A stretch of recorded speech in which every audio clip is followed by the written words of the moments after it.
Hey guys, it's Hilltop Dipper back again with another video. They see blood, sweat, and tears it took to live their dreams. When everything's on the line, ain't just another field, just another farm. No, it's the ground we grew up on. They think it's a middle of nowhere place where we take it slow. Oh, but they don't know. Today I'm gonna go over my truck. Clearly, I'm in my pickup right now. My 2003 Chevy 2500 HD, 6-liter Vortec, 4L80. Nothing special, just a truck. But it's my truck, so it's special to me. Today, I'll dip the last of this Grizzly Wintergreen in that special can. The reason why I have to dip this is I'm on my last can of Copenhagen, and I can't go back to the store till tomorrow. Why burn 2 gallons of gas to go to town, buy dip, and come back? Especially when gas is like $2.39 a gallon. Anyways, let's get some dip. It's not much. That's the last of it. Cheers. As you know, I've been spitting in bottles ever since I've been beginning dipping, basically. And I just kind of got tired of having them spill in my truck and in the house. And why is it fucking blurry?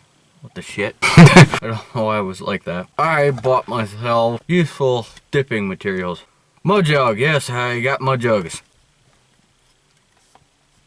First, spit in this roadie, but I do have another one. I bought a Confederate camo mud jug, and that stays in the house, and this one's going to be for my truck. Now, as you guys know from the last time you saw my video about my truck, which was fucking, seems like forever ago. Tow mirrors were on. I got those new 18s and those 18-inch rims, I should say, and those 33s. Those were two major changes on the truck.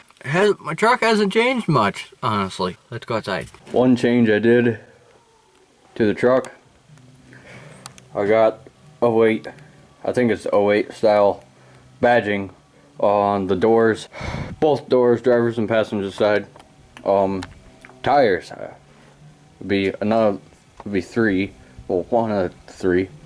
I got 285 65R 18 Cooper Discovery AT3 tires on my truck. Along with the badging there, I got some 6-liter Vortec put badging on the hood. I like it. Another thing I changed, headlight. Pretty fucking snazzy. Now let me just turn on the lights themselves. Got bright ass LED headlights. I got aux beams. Very, very bright. Very, very bright. High and low beams. I don't know if you can see them in there. But I got LEDs in here too. These light up with the turn signals. These light up right here also. But other than that, that's all it's changed. The light housings, badging from US saw, and tires. Yeah, it's not much of a change, honestly, but it does make a big difference. Not much to change on the truck for the time being. I was going to order a move bumper in another week or so, but I've decided against it. I want to save my money. I think I'm going to wait till next spring until I get both bumpers. I'll order them at the same time. Front's about $400 and the rear's about $400 from move. And I'll weld that and paint it myself. But I do want to talk a bit about my future plans with my truck in general. You won't be able to see that well. There's fucking fly flying around here. I got my center console here. The lid's actually fucking broken on this side. It's not supposed, I don't know if you can see that. It's not supposed to wiggle like that. The hinge on this driver's side here is broken, and this button keeps sticking, and it's really pissing me off. I'm going to do a full center console swap. Not this bench seat kind of shit.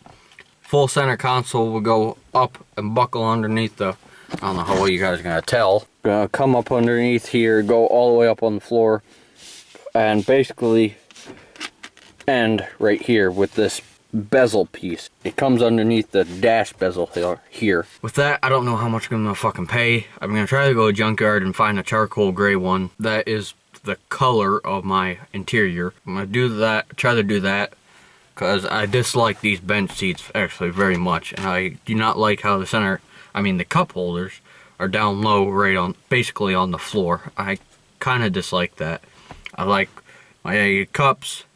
Like to be able to grab my cup, coffee, or pop bottle, or whatever. It be right there with where my hand rests on the center console, right on the edge of the center console. That's basically it for the interior, I'd say. Exterior, the truck is probably not going to change much besides bumpers. I'm going to get the 2015 style tow mirrors. That's just some basic crap. My long-term plans, I don't remember if I talked about it. I probably did. I'm going to add some serious horsepower to this motor. Now I'm going to keep the original iron block 6 liter in there. It's going to at least stay the original block. It's going to, I don't know, I'm looking at new heads, new intake and exhaust manifolds. Probably going to end up being long tube headers, but then I have to redo it, the exhaust.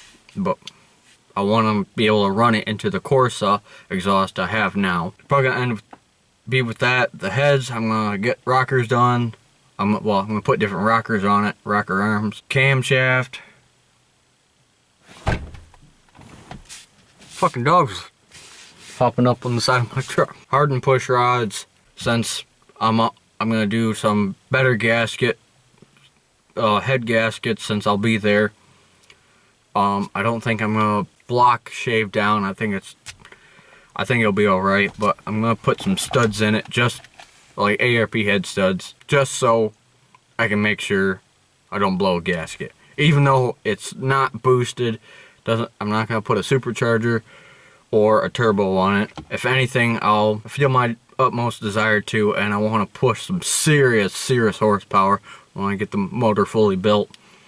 I'll throw a turbo on it. I'm really not a fan of superchargers or any blowers or anything. It's going to be injectors too, injection rail. It's going to be the full fuel system. I don't know what fuel pump I would like to put in yet. I don't know the heads yet. I think I might just wondering how it goes, and if my money's alright, I'm probably going to leave the valves in there.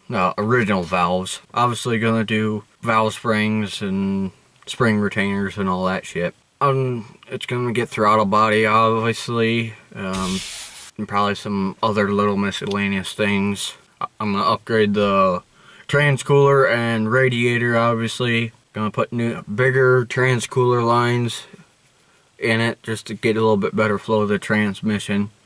Even though the transmission is probably not going to last with power being put out of this motor with the first stage. I'm going to do it in 2 stages if I didn't mention that before. First stage is going to be basically the entire top end. Second stage, going to be after the transmission swap. Now, transmission, I'm going to do a ZF6 swap. I'm going to do a manual ZF6 swap, obviously, and it's probably just going to put a single disc South Bend or Vlare clutch on it that's designed for a fucking Duramax with the crazy torque, which I should be fine for forever if I do it that way.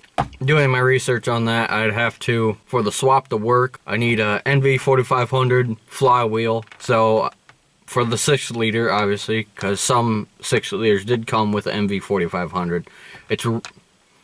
I don't see them around here. I don't see any ZF6 trucks around my area, at least. GM ZF6, I should say. But when that gets done, I think I can still use the transfer case. I think I'm gonna upgrade the input and output shafts on the transfer case though.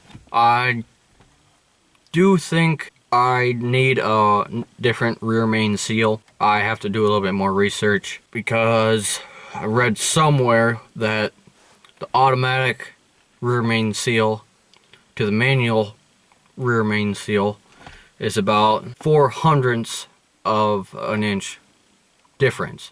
The manual rear main seal is just a touch bigger. That's gonna make a big difference with the trans sitting in there. And I'm gonna have to fuck with the cross member that supports the trans to get the work right.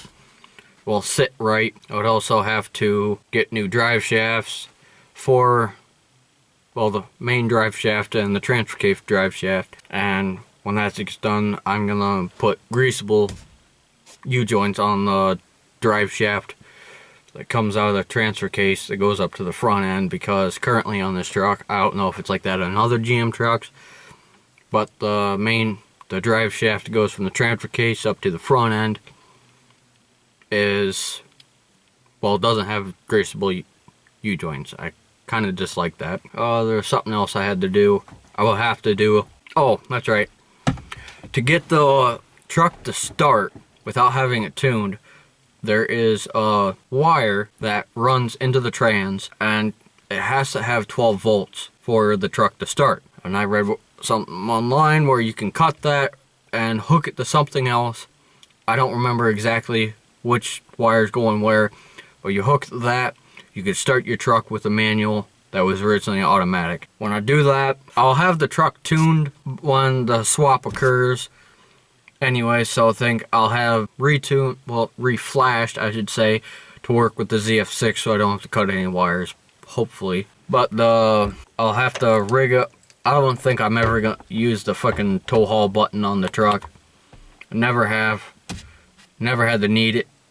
Never have had the need to use it. It wouldn't work anyways with the trans because you can pick your own gears instead of the automatic. This button basically makes the trans shift later, so you have a better power band, higher RPM, higher torque, a little bit more horsepower, and that happy horse shit. After the ZF6 swap, however I get that done, the bottom end of the motor is going to get fucking built. And I mean seriously built. Better crank, connecting rods, pistons I should say. Definitely gonna have to upgrade put a different oil pan on it to help keep the oil cooler, and I might end up putting an oil cooler on it. And it's just gonna cost a lot of money. I think total, if I built the top end, it's gonna be a little over $5 grand. And if I did my numbers right and my research with the clutch on the ZF6, flywheel, all that happy chore shit, including the trans, I can get a GM ZF6 trans shipped to my fucking door for a little over $2 grand. I think it's about $2,300 with shipping. I think I can keep that. Total, I was thinking it was under $4 grand if I did everything absolutely by myself. And the bottom end, that's gonna be probably at minimum another $4 grand. I haven't done that much research on the bottom end because it's so far out in the future. I may be lucky to have the top end built by next fall. I wanted to have the top end at least started building right now, but I just haven't had the money or the time. Yeah, this truck's gonna be a fucking power plant. Maybe when I get the top end built, I'll do a couple truck pulls. I don't know. I think I might just try to do one while it's stock, just to see what she's capable of. Just stock, hopefully without burning up the trans. If the trans goes, the ZF6 will go in, that's for sure. I'm just in a bit of a predicament now. As you guys know from a couple of videos back, the one saying I didn't quit YouTube, which I never really did. I'm working for my neighbor. Coming down to it with rumors through my dad talking to my neighbor's brother. My neighbor and his brother kind of farm together. Sounds like his brother doesn't want to really do it much anymore on this farm. He wants to focus on his own farm, and it's just a tough decision on my part because I may be offered to take over half the crop ground and half to the cattle, and if that's the case, I am gonna be busier than a whore wearing slutty shit around Christmas time. I mean, it's just a confusing situation. My neighbor is an organic farmer, and I personally don't agree with organic farming, but that's my 2 cents. I'll talk about this later in another video. This video is already long enough as is. Alright, this is Hilltop Dipper. I'll see you in the next video.